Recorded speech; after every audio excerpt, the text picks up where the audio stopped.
더라. 아멘. 제가 미국에 살 때 글렌데일이라는 도시에 살았었습니다.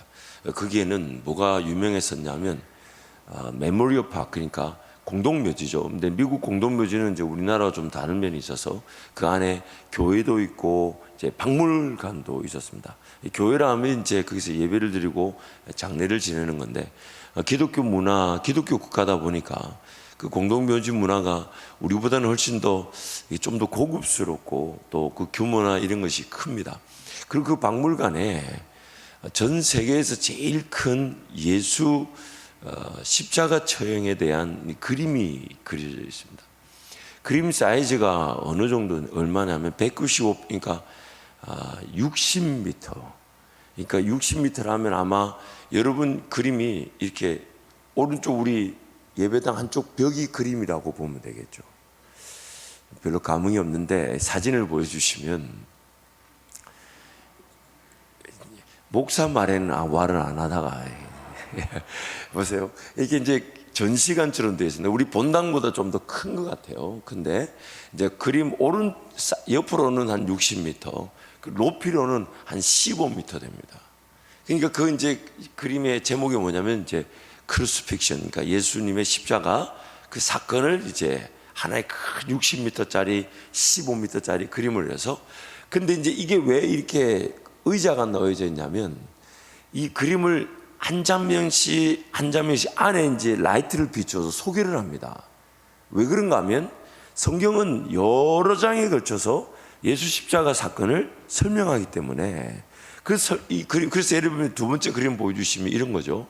그 십자가 처형 안에 들어가 보시면 이제 그 방금 전에 보신 그 그림이 불을 딱 비추면 저 그림이 나옵니다. 큰 그림인데, 큰 그림을 우리가 한눈에 다 보지만 그 안에 이제 한 사건을 딱 자세히 들여다보면, 여러분 자세히 보시면 여러분 보시면 오른쪽에 여인들이 울고 있고, 또 밑에 한 여인이 막달라 마리아처럼 보이죠. 그렇게 울고 있고, 또 이쪽에는 로마 군병들이 마치 이제 뭐 제비뽑기 하려는 듯 그렇게 보여 있고, 제가 말하는 건 이제 그 그림을 그렇게 설명을 하는 겁니다. 그리고 예수님 그 뒤에 여러분 보이실지 모르겠지만은 그 이제 달릴 두 명의 강도가 이제 그 뒤에 서 있습니다. 이것도 좀 더 사실 큰 그림인데, 이제 시간 관계상 제가 이것만 보여드리지만, 이 그림 하나하나를 전체 그림을 놓고 라이트를 비추면서 각 장면을 이렇게 소개합니다.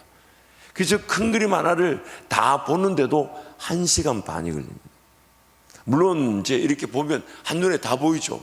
근데 그것을 한 장면씩 클로즈업, 즉 가까이 다가가서 그것을 보여주면 그 사진에, 그 그림 안에 이런 내용도 있고 이런 내용도 있고 이런 내용도 있고 이런 내용도 있다는 거죠. 왜냐하면 성경이 그것을 묘사하고 있는 것이죠. 지금 요한계시록이 그렇게 묘사하고 있는 겁니다.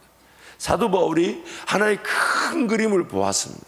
그리고 그 안에 이런 것도 있고 이런 것도 있고, 그러니까 예를 들면 오늘 본문 말씀도 보면 둘째 화가 지나갔으니 셋째 화가 온다는 것은 시간적인 개념을 포함한다라고 볼 수 있지만, 사도 요한이 본 환상의 다음 장면인 겁니다. 다음 장면. 특히 우리가 앞에서 이미 읽었잖아요.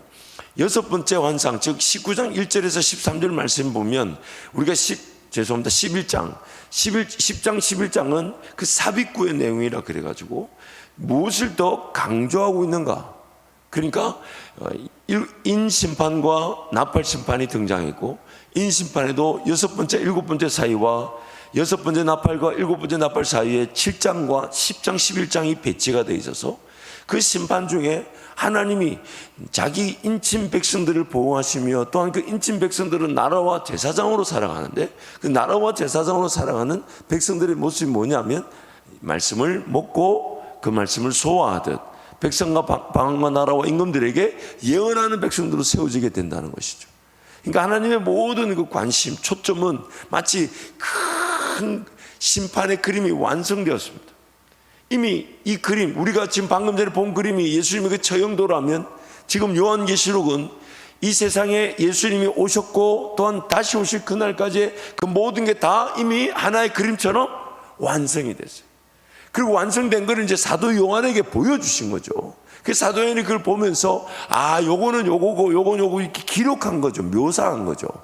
그래서 이미 그 그림은 끝났습니다. 마치 건축이 끝났을 때 우리가 그 건축에 여러 가지 다양한 그런 구성 요소들을 하나씩 보지만 설계도를 쫙 이렇게 펼쳐도 보면 이 공간이 이거고 이 공간이 이거고 이 공간이 이거구나. 그걸 알게 되는 거죠. 그러므로 예수님의 그런 오셔서 죽으시고 부활하시고 승천하시고 하나님 보좌 우편에서 이제 그 심판의 주도를 하고 계신데, 그래서 이미 하늘의 뜻은 완성이 다 됐다는 겁니다. 우리의 시간표에 따라 아직 나타나지 않은 것뿐이지 예수님이 그분께는 모든 게 다 그림이 확정된 거죠. 그림이 끝난 거죠. 환상이 끝난 거죠. 그래서 그걸 사도 요한에게 보여준 겁니다. 이렇게 그리고 보여준 순서대로 기록이 되어 있다 보니까 시간적 배열이 아니라 그런 일들이 일어날 수 있다, 일어날 것이다. 그러므로 오늘 우리는 그것을 어떻게 우리의 삶 가운데 해석할 것인가, 우리 삶 가운데 그 사건을 어떤 의미로 받아들일 것인가, 그걸 가르쳐 주는 거죠.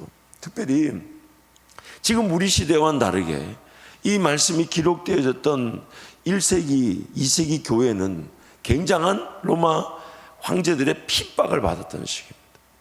그래서 굴에 숨어들고 산과 그런 바다 이런 데 유리하며 방황했던, 과연 우리 신앙이 맞나? 하나님이 주인이 되시고 모든 창조주, 구원자, 섭리자가 되시는데 그분 믿는 신앙이 이렇게 핍박을 당하고 박해를 당하고 죽임 당한 게 맞나? 사자의 밥이 되고 화형이 되고 그렇게 처형을 당하는 그 신앙 가운데 하나님께서 이 그림을 보여주신 거죠.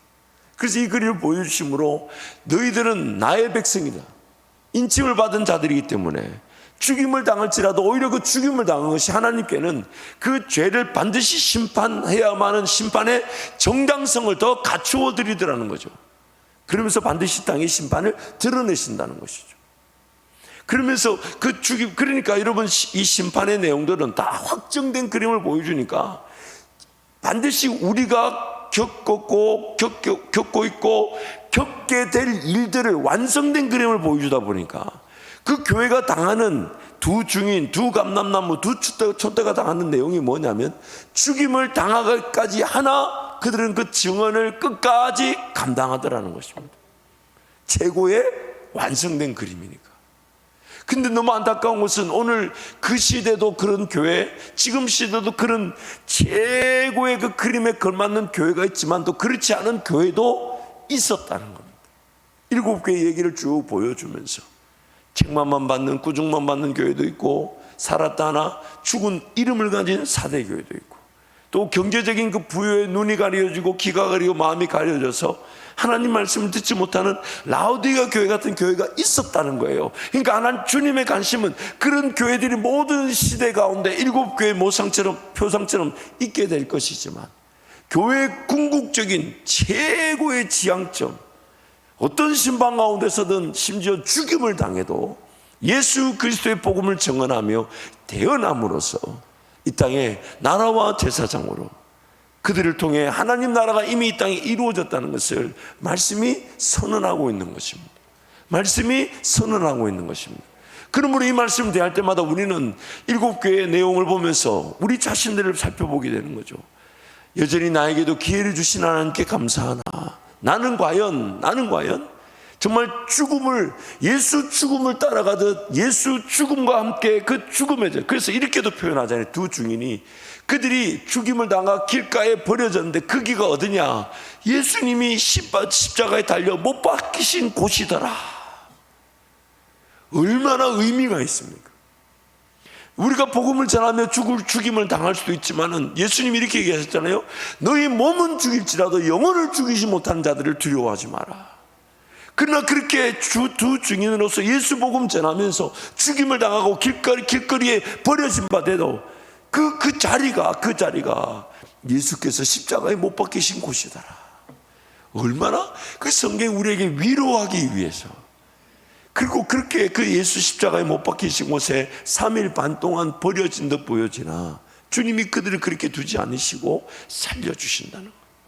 그리고 그렇게 살림을 받은 교회가 하늘 보좌에 올려져서 여전히 기도를 드리고 있는 그 기도가 향로에 쌓여지게 될 때 이 땅에 쏟아부어져 심판의 역사들이 쫙 하고 펼쳐진다.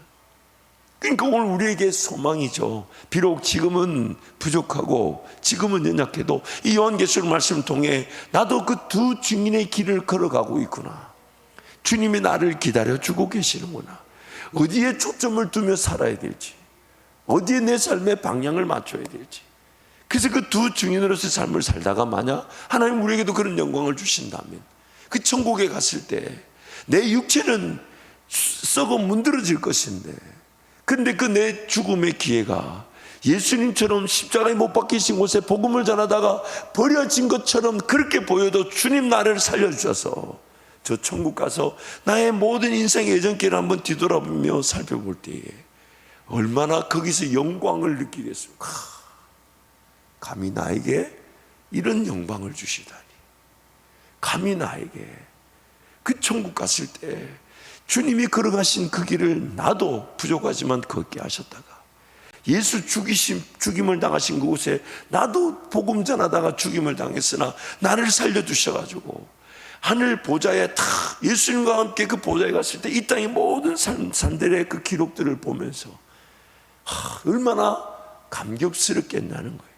그러니까 요한계시록 말씀을 대할 때마다 우리의 삶의 지향점이 달라지게 되는 거죠. 이 땅의 삶을 충실히 살아야 되지만은 이 땅의 삶을 충실히 사는 것으로 예수 재림의 능력이 나타나는 게 아니라 예수 재림의 날을 먼저 기다리는데 이 땅의 삶이 사라지게 하시는 하나님, 그 초점을 거기 십자가를 참으신 것은 십자가 뒤에 그 보좌 우편에 앉으실 그 기쁨을 바라보셨기 때문에 그 십자가를 참으셨던 것처럼 우리도 마찬가지예요. 우리도. 그래서 그 요한계시록의 말씀을 통해 우리에게 지금 그 기쁨을 보여주시는 거예요. 하늘에서는 이미 다 확정됐습니다. 그림이 다 그려졌습니다. 건축이 다 끝나버렸습니다. 그리고 끝난 그 건축을 우리에게 설계도로 보여주면서 오늘 우리는 어떻게 할 것인가? 감사하게도 그 7개의 말씀을 먼저 주셔가지고 만약 그 7개 말씀이 없었다고 생각해 보세요. 완성된 그림만 보자면 과연 나는 진짜 이렇게 예수 믿는 게 맞을까? 나는 정말 두 증인의 삶이 교회의 삶이라는데 나는 정말 그런 핍박을 당하고 박해를 당하고 복음을 전하다가 죽임을 당해서 그 길거리에 버려진 것처럼, 그러나 그 자리가 예수 십자가에 못 박히신 자리라는데, 그 자리가 교회와 성도들이 설 자리라는데 나는 맞을까? 나는 맞을까? 아마 우리 무중에 빠지고 말았을 겁니다. 그 누구도 그 구원의 은혜를 확신하지 못했을 거예요. 그런데 주님은 이미 1장에서부터 예수 그리스도에 계시고 그 계시의 권위를 가지신 예수님이 어떤 분이신지를 설명하고 2장 3장에서 그 어떤 예언보다 결코 그 예수 그리스도가 포기하지 못하시는 교회, 7교회가 어떤 교회인지를 설명하시고, 그래서 그 교회의 다양성, 완전히 죽은 것처럼 보이나 칭찬받고 승리하는 그 빌라델비아에 어떤 교회도 있다는 겁니다. 그 7개의 모습, 그 다양한 모습을 우리에게 보여주면서 이제 그 환상의 확정된 그림, 이미 완성된 그림, 예수 초림 때부터 재림의 그날까지 완전히 완성된 그림을 사도 요한에게 보여주셔서 그것을 묘사하게 하시고 우리에게 그 그림을 보여주고 계신 것입니다. 그러므로 오늘 우리가 요한계시록 말씀을 대할 때마다 이미 예수께는 이미 모든 것이 다 완성되었습니다. 하늘에서는 이미 그 모든 예배가 완전히 완성되어 돌아가고 있습니다. 그리고 이 땅에서도 그 예배가 실현되어지기를 원하시며, 그리고 이 땅에서 드려지다가 그러나 여전히 죄 가운데 있는 그 자기 백성들이 그러나 그 심판 가운데서도 구원을 받지만, 그러나 그 죄 가운데 우리가 그 죄 가운데서도 성령 하나님 의지하여 끝까지 예배를 드리며 주님과 동행하다가 7교회에 주셨던 그 말씀 들을 기회와 이길 수 있는 기회를 붙들고 이 땅의 삶을 살아갈 때 교회는 반드시 그 두 증인, 죽음을 두려워하지 않으면서 예수 증언의 역사를 마치게 되는 그 두 증인의 삶을 살아가게 된다는 것입니다. 그러면서 이제 7째 나팔 심판이 등장합니다. 우리 15절 말씀 함께 선포합니다. 일곱째 천사가 나팔을 불매 하늘에 큰 음성들이 나서 이르되 세상 나라가 우리 주와 그의 그리스도의 나라가 되어 그가 세세토록 왕노릇 하시리로다 하니. 아멘. 이미 세상은 예수 그리스도의 나라입니다. 단지 그 사탄과 그 불신자들이, 즉 하나님의 예정 밖에 있는 자들이 그 하나님을 모른 채 살아가고 있지만, 그 하나님도 그 가운데서 하나님이 예정해 놓으신 에베소서 1장 4절 말씀에 장세전에 그리스도 예수 안에서 우리를 예정하사, 세상을 짓기도 전부터 하나님이 예정에는, 근데 그 수는 분명히 정해져 있다는 거죠. 그 수가 상징적인 수로 14만 4천이든 아무도 셀 수 없는 큰 무리수든 간에 정해져 있는데, 그 나라는 지금부터 예수님이 오셔서 왕이 되셔서 다스리고 계신다는 것입니다. 그리고 16절 17절 말씀 함께 선포합니다. 하나님 앞에서 자기 보좌에 앉아있던 24장로가 엎드려 얼굴을 땅에 대고 하나님께 경배하여 이르되 감사하옵나니 옛적에도 계셨고 지금도 계신 주 하나님 곧 전능하신 이여 친히 큰 권능을 잡으시고 왕노릇 하시도다. 옛적에도 계셨고 지금도 계시고 또한 장차 오실 이 표현이 1장에서 11장에서 19장에서, 그래서 우리가 어제 말씀을 우리가 살펴본 대로 요한계시록은 반복 평행 구조를 가지고 있습니다. 그러나 그 내용에 분명한 독특함이 있죠. 특히 내일부터 12장부터는 15장 4절까지, 즉 15장 5절부터 7 대접 심판이 등장하는데, 12장부터 15장 4절까지는 이제 그 영적 대적 세력들, 앞에 인심판과 나팔 심판에 등장했던 영적 대적 세력들과 그 영적 대적 세력과 우리 하나님 백성 이 땅에 있는 우리와의 대치 상황에 대해서 자세히 보여줍니다. 그러니까 아까도 처음에 본 것처럼 큰 그림이 있는데 그게 이 그림을 그 안에 자세히 보면 10장 11장 말씀이 여기쯤 되겠구나. 그런데 이쪽에서 이제 보면 12장부터 15장 4절까지가 이런 상황이겠구나. 그래서 각 성경이 지금 큰 완성된 예수 재림의 그날까지 하나님은 이미 그 모든 것을 다 확정하셨죠. 결정하셨죠. 완성하셨죠. 그 그림은 천국에 이미 그려져 있는 겁니다. 그리고 이제 우리는 그러나 그 시간 안에 살아가잖아요. 그 시간에 살아가는 그 그림 안에 그러나 이런 일 그러나 그 이런 일이 일어나는 것이 마치 시간 연대기적 사건이 아니라 각 시대를 살아가는 교회의 모습, 성도의 모습으로, 그리고 세상 나라의 모습으로 요한계시록이 소개되고 있는 것이죠. 그래서 18절 말씀 함께 선포합니다. 이방들이 분노하며 주의 진노가 내려 죽은 자를 심판하시며 종 선지자들과 성도들과 또 작은 자든지 큰 자든지 주의 이름을 경외하는 자들에게 상 주시며 또 땅을 망하게 하는 자들을 멸망시킬 때로소이다 하더라. 7번째 나팔 내용에 이 18절 말씀 보면 가장 특색 있는 내용이 최후 심판을 상징하듯 이미 죽었는데 죽은 자들을 뭐 한다고요? 심판하신다.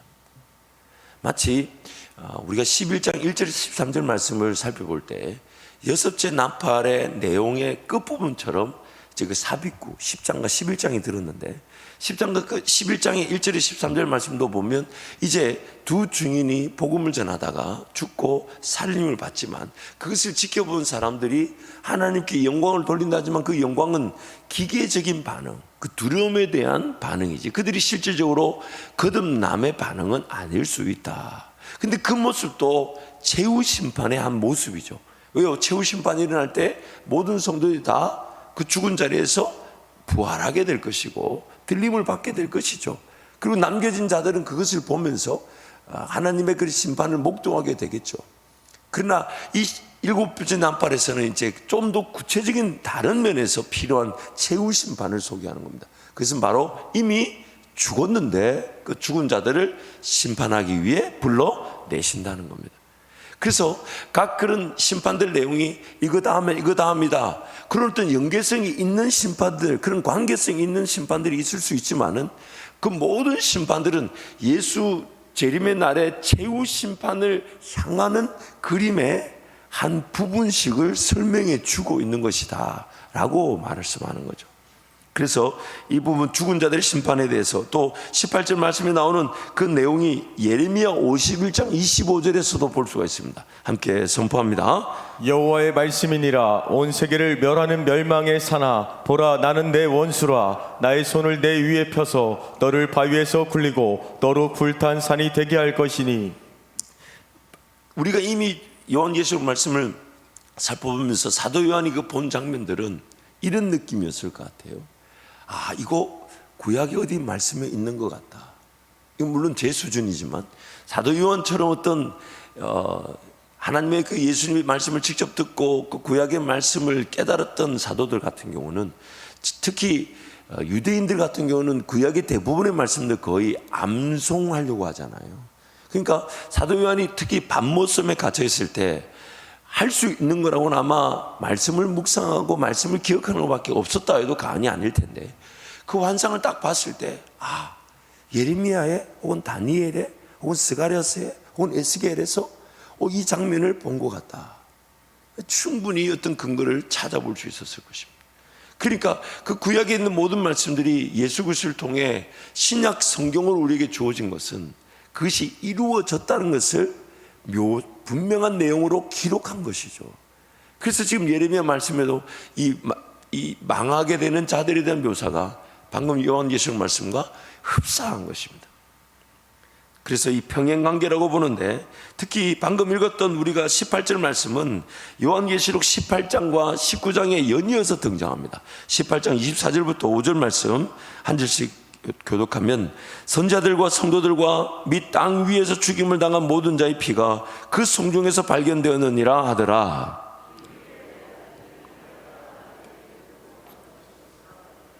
할렐루야. 구원과 영광과 능력이 우리 하나님께 있도다. 그의 심판은 참되고 의로운지라 음행으로 땅을 더럽게 한 큰 음료를 심판하사 자기 종들의 피를 그 음료의 손에 갚으셨다 하고, 두 번째로 할렐루야 하니 그 연기가 세세토록 올라가더라. 또 24장로와 내 생물이 엎드려 보좌에 앉으신 하나님께 경배하여 이르되 아멘 할렐루야 하니, 보좌에서 음성이 나서 이르시되 하나님의 종들 곧 그를 경외하는 너희들아, 작은 자나 큰 자나 다 우리 하나님께 찬송하라 하더라. 아멘. 함께 선포합니다. 또 내가 내가 들으니 들으니 허다한 무리의 음성과도 같고 많은 물소리와도 같고 큰 우레소리와 같은 소리로 이르되 할렐루야, 주 우리 하나님 곧 전능하신 이가 통치하시도다. 아멘. 본문 18절 말씀에 작은 자나 큰 자나 주의 이름을 경외하는 자들이란 말이 요한계시록 18장과 19장에 또 등장하고 있죠. 그러니까 여러분, 이제 요한계시록 말씀에 대한 분명한 어떤 건강한 기준이라고 하면, 건강한 기준은 그것을 시간적으로 요거 다음에 요건가 보다, 그러면 몇 년 몇 월 며칠 일어나려는가 보다, 이게 대표적인 이단들의 특징인 거예요. 그리고 그것을 끼워 맞추기식. 그러니까 뭐 신천지에서는 두 증인의 한 사람으로 뭐 누구다, 또 보리석대 밀 뭐죠? 이 말씀 아직 안 했군요. 이런 어떤 그 안에 그 비유를 자기네들끼리 이렇게 갖다 붙입니다. 그래서 어느 지파장, 저 사람은 보리석대의 한 사람이다, 두 증인의 한 사람이다. 근데 안타까운 것은 죽어버렸어요. 죽으면 돼요, 안 돼요? 안 되죠. 왜냐하면 그 시간 달아 맞췄는데, 요한계시록이 자기네들 시대 때 완성될 거라고 선포한 거거든요. 그러니까 자기네 때 지금 예수 재림이 일어나야 되는 거죠. 더군다나 14만 4천은 전 세계 성도들이 아니라 대한민국 사람으로만 이루어져야 합니다. 굉장한 제약이 있죠. 그러니까 여러분, 이단에 미혹되는 것은 자기 듣고 싶은 것을 듣는 거예요. 제가 이 신탄이라는 책을 보면, 그래서 이만희 씨가 이제는 신탄이라는 책을 자기가 쓴 책이 아니라라고 거짓말한다는데, 그 신탄이라는 책을 보면 정말 말도 안 되는 소리들이 너무 많아요. 저번에 한번 보여드렸잖아요. 사람이 유인원, 즉 원숭이에서 사람으로 변화되었듯이 우리는 예수 재림의 날에 변화된다고. 근데 그걸 믿는 거예요, 사람들이. 그거 하나만 봐도 하나님이 각 종류별로 지었다고 하는데, 그 진화론을 빗대어서 우리도 예수 재림의 날에 변화된답니다. 그 한 구절만 봐도 그게 틀린 거죠. 잘못된 거죠. 어디다 대고 비교합니까 지금? 근데 그게 이제 점점점 교세가 늘어나고 사람들이 많아지고 자기네끼리 뭔가 내용을 갖추다 보니까 그런 것들이 잘못된 거니까 그 신탄이란 책이 자기가 쓴 것이 아니라고 이렇게 버린다 하잖아요.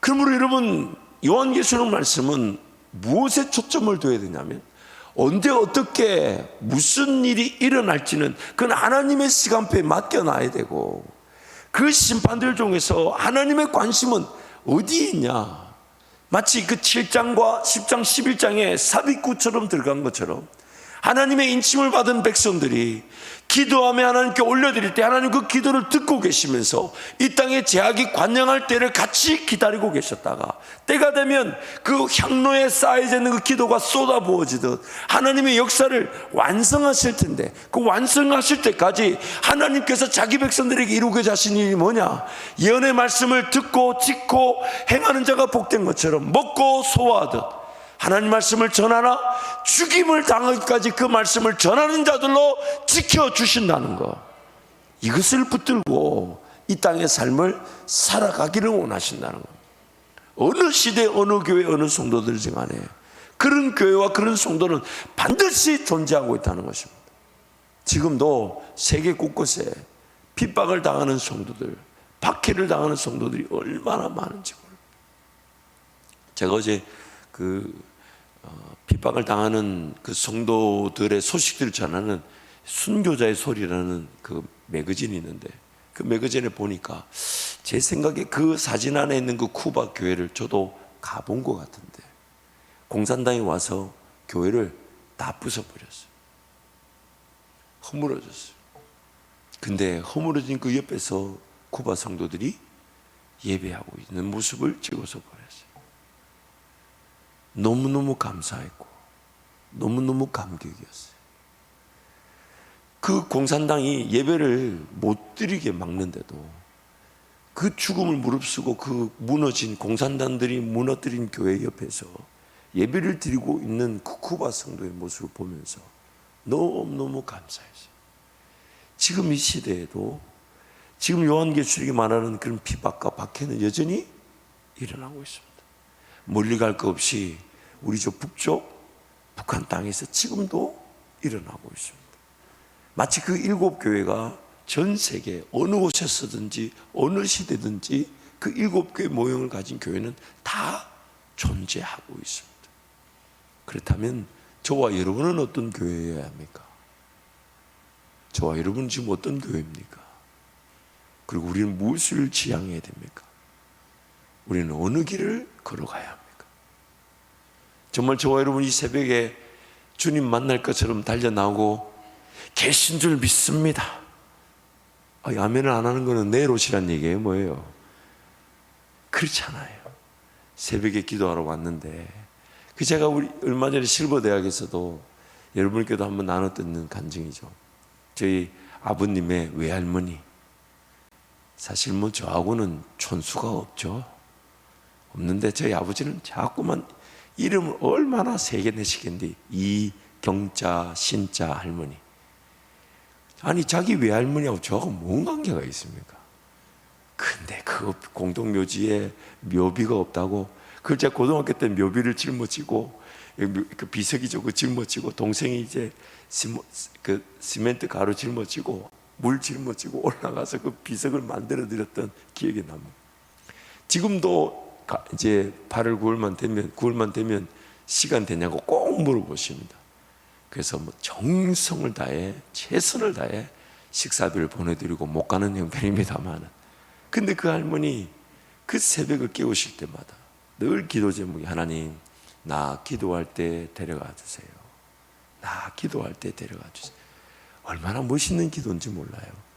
근데 그 할머니의 기도대로 그 마룻바닥에 새벽에 그날 아침에 자기 걸음으로 예배하러 왔다가 그 기도하고 계시다가 무릎 꿇은 채로 돌아가셨다는 얘기, 얼마나 저에게 자손들에게는 위로가 되는지 모릅니다. 그분들이 그런 신앙의 절기가 있었고 헌신이 있었고 기도하는 게 있었기에 오늘 저에게 열매가 맺혀지는 거 아닙니까? 본인에게는 얼마나 영광이겠습니까? 예배당에서 기도하다가 그 주님께 간다. 그러면 여러분 요한계시록의 말씀 볼 때마다 오늘 내 삶에 무엇을 더 가치로 여겨야 되며 삶의 자세를 어떻게 취해야 되며 또한 나는 어디를 지금 향하고 있는가, 그것을 충분히 반성해보고 비판해보고 자기 스스로겠죠. 그리고 하나님 은혜를 구하게 만들어주는 것이죠. 그러므로 이제 19절 말씀 보십시오. 19절 우리 함께 선포합니다. 이에 하늘에 있는 하나님의 성전이 열리니 성전 안에 하나님의 언약궤가 보이며 또 번개와 음성들과 우레와 지진과 큰 우박이 있더라. 특히 그 일곱 나팔의 마지막 최후 심판의 장면 중에 주목할 점이 그 성전 안에 뭐가 보였다고요? 뭐가 보였다고요? 하나님의 언약궤가 보여. 이게 이제 구약에는 법궤라 그러잖아요. 근데 이 장면을 왜 소개하냐? 이스라엘 백성들이 그들이 하나님께 불순종함으로 이제 침략을 당할 때, 그래서 이스라엘의 그런 역사 기록에 보면 언제 법궤가 사라졌는가라고 한다면 그 아수르나고 바벨론 침략 때 예루살렘 성전이 불타게 되죠. 그때 그 법궤도 불탔거나 혹은 어딘가에 사라졌을 것이다. 그 법궤의 뜻이 뭡니까? 아무리 화려한 성전을 짓는다 해도 법궤가 없다면 그는 성전이라 말할 수가 없죠. 물론 오늘 우리에게는 이제 성령 하나님께서 우리 안에 머물고 계시기에 완성된 법궤가 우리 내 안에 있지만 그 법궤가 상징하는 바는 이스라엘 백성들에게는 굉장한 의미죠. 그래서 종종 지금도 세상 그런 헐리우드에서 이런 영화 산업에서는 그 법궤를 주제로 한 영화가 종종 만들어지지 않았습니까? 법궤를 찾아서. 왜냐면 잃어버렸으니까. 그래서 뭐 예수님이 십자가에 달리신 그 십자가 밑에 해골 어딘가에 굴 속에 뭐 감춰져 있다는 등 뭐 그런 얘기를 다 하지만 물론 그것이 발견된다고 해서 큰 의미가 이제 더 이상 없죠. 왜냐하면 예수 그리스도로 말미암아 다 이루어졌고, 근데 그 잃어버려졌던 법궤가 지금 하늘 성전에 다 있다. 영원한 통치. 더군다나 그 법궤는 우리가 함부로 들어갈 수 있는 공간이 아니었죠. 지성소와 성소로 나누어져서 중간에 커튼이 막이 쳐져 있었는데 이제 그것이 열리며 우리 눈에, 사도 요한의 눈에 법궤가 보였다는 것은 하나님과 우리 사이에 이제 막힌 것이 존재하지 않는다. 예수 그리스도로 말미암아 그 온전한 하늘 성전에서 우리도 함께 예배할 것을 기대하며 지상 성전으로서 우리도 그 하늘 보좌에 사도 요한이 본 것처럼 지금도 우리도 보고 있는 거 아닙니까? 하늘 성전의 그 법궤를 보며 그 법궤를, 이 법궤의 임재 가운데 계신 하나님, 우리와 함께하고 계신다는, 더 이상 가려진 것이 없이 그 하늘 성전에 우리도 한 부분으로서 하나님의 영광의 예배에 참여할 수 있다는 것을 지금 우리에게 보여주고 계신 것입니다. 그래서 이 부분을 요한계시록 21장 3절 4절이 이렇게 말하는 거죠. 우리 함께 선포합니다. 내가 들으니 보좌에서 큰 음성이 나서 이르되 보라 하나님의 장막이 사람들과 함께 있음에 하나님이 그들과 함께 계시리니 그들은 하나님의 백성이 되고 하나님인 친히 그들과 함께 계셔서 모든 눈물을 그 눈에서 닦아주시니 다시는 사망이 없고 애통하는 것이나 곡하는 것이나 아픈 것이 다시 있지 아니하리니 처음 것들이 다 지나갔음이로라. 아멘. 하나님의 보좌, 하나님의 그 언약궤, 그리고 더 이상 하나님과 우리 사이를 가로막는 것이 없는 그 열린 하늘문, 하늘성전, 그 예배를 하늘에서는 이미 24 보좌 장로들과 내 생물들이 온전히 드리고 있고, 그리고 그 하나님의 예배가, 보좌에서 받으시는 그 예배가 이 땅 지상 성전인 저와 여러분의 예배가 되기를 원하시는 것입니다. 그렇게 예배를 드리고 있다가 예수 오신 그날에 우리는 그 이 땅의 예배를 저 천국에서 온전히 드리게 되는 것입니다. 여러분 잊지 마십시오. 예수님의 비유처럼 우리는 예수님을 기다리는 자들입니다. 기다리는데 오늘도 호흡이 있고 남겨진 삶이 있다면 기다리는 것이 우선인데 그 기다림을 모르는 자들에게 같이 기다리자고 말하는 것이 복음인 것이죠. 그러다 보니까 이렇게 비유하시잖아요. 기름을 가지고 기다리는 것과 기름이 없이 기다리는 것, 여러 의미가 있을 수 있지만 한 가지는 분명합니다. 기다리는 게 삶의 전부였는가 아니면 부분이었는가. 그 기름이라는 자체가 뭘 의미합니까? 그냥 뭐 나 때가 되면 가서 또 사오지 뭐. 필요하면 다시 내가 기도하지. 필요할 때 내가 예배 드리지. 그 기다림이 전체, 전부가 아니었다는 거예요. 기름을 가지고 기다렸다는 것은 물론 성령 하나님 그분을 의지하는 삶을 상징적으로 보여줍니다. 왜냐하면 요한 1서 말씀 보면 기름 부음이 우리 안에 있다고. 그러면서 아무도 너희를 가르칠 필요가 없고 그 기름 부음이 우리를 직접 가르쳐 준다. 그게 성령을 상징하지만, 그러나 기름을 온전히 갖춘다는 것은 내가 생각하는 양을, 기름의 양을 내가 결정하는 것이 아니라 기름의 양 자체가 내 삶을 결정하는 것이죠. 그러므로 온전히 깨어 있어 기다리는 삶을 살아가는 것인데, 하나님께서 오늘 또 이 땅의 삶을 보살피게 하신다면, 보살피게 하신다면, 그래서 뭘 먹을지, 뭘 마실지, 뭘 입을지를 걱정하지 않아요. 하나님이 책임져 주시겠죠.